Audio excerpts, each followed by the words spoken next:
for my Week 6 NFL takeaways, we're starting with Kirk Cousins and the Minnesota Vikings. So you got to feel good for Kirk Cousins, who gets back at his former teammate Zach Brown, who earlier in the week said that Cousins was the weakest part of that Vikings offense. And how did Cousins respond? He went off. He went 22 of 29, 333 yards, 4 touchdowns, 1 pick, and a QBR of 93.9. So, Cousins' message to Zach Brown was something like, "You like that? You like that?" Oh, look, Cousins isn't some Hall of Fame quarterback, but hey, he's more than a game manager. Let the guy throw, and he can make you plays, and he's found that connection with Stephon Diggs once again. Diggs, 3 touchdowns yesterday, and the Vikings offense is...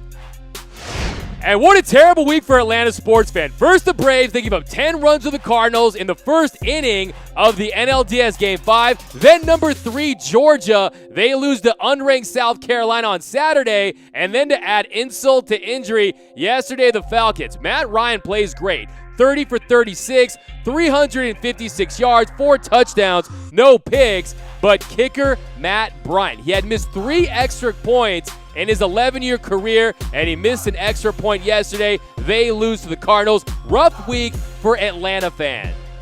And then, like I told you last week, the 49ers are for real. They go down to LA, they pass a major test, and they beat the NFC West defending champions, the Rams, in their house, and the Niners turned the Coliseum into their house. There were Niner fans everywhere. Niner Nation was representing big time.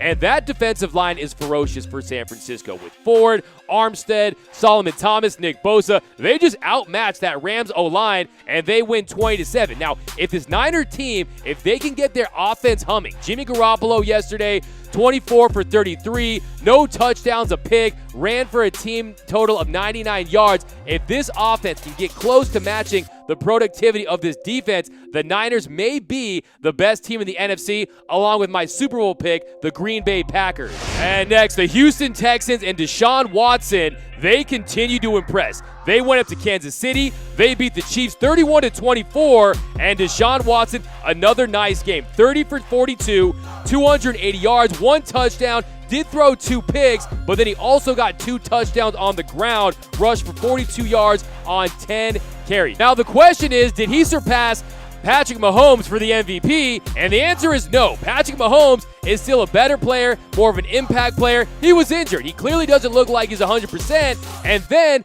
both of the guys are trailing Russell Wilson, who's my MVP. If you look at Russell Wilson, yesterday, 23 for 33, 295 yards, 2 touchdowns, and he still hasn't thrown an interception this year. His total QBR is 79.5. That's ahead of Mahomes at 76.2 and ahead of Watson, 75.9. I still have Russell Wilson. They came back on the road in a game where they trailed 20-6 in the first half and 28-25 in the last 10 minutes. To me, this is Russell Wilson's year. He's the number 1 quarterback in the league right now.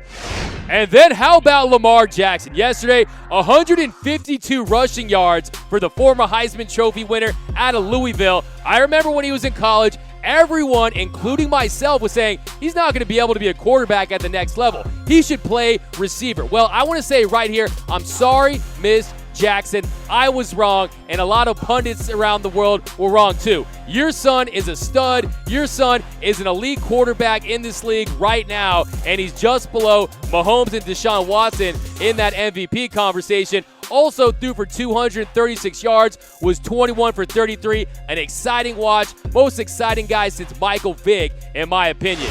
And then there's Christian McCaffrey. He shoulders the load for that Panther team. They've now gone 4-2 since Cam Newton went out. Kyle Allen is balling, and Christian McCaffrey, he is the best running back in the NFL right now. He leads the league in rushing. Also 3rd in receiving yards, 305 receiving yards for Christian McCaffrey. He's getting it done. He gained a lot of muscle in the offseason. Another guy I really didn't expect to be this good this early in his career, but he is getting it done for the Panthers. And then next, it's time to show love to the New Orleans Saints. By the way, did you see yesterday the Pope tweeted out something where he said #Saints? and the Saints own that hashtag, so the whole world saw that Saints logo. He didn't even delete it. That was trending all around the world, and to me, this Saints defense makes them a legitimate Super Bowl contender. The Saints have allowed 67 points over 4 games since Drew Brees went down and have held their last 3 opponents to less than 260 yards of total offense. So this Saints defense is getting it done in the absence of Drew Brees, and look no further than Marshon Lattimore. Marshon Lattimore, the Ohio State product, is balling right now. To me, he's emerged as not only just an elite corner, but someone who's going to give Stephon Gilmore and Khalil Mack a run for their money when it comes to the Defensive Player of the Year award. The Saints are right on top. If Drew Brees can come back and he can get healthy, this Saints team is quietly sneaking into that Super Bowl mix. I definitely see the Saints as a legit contender right now.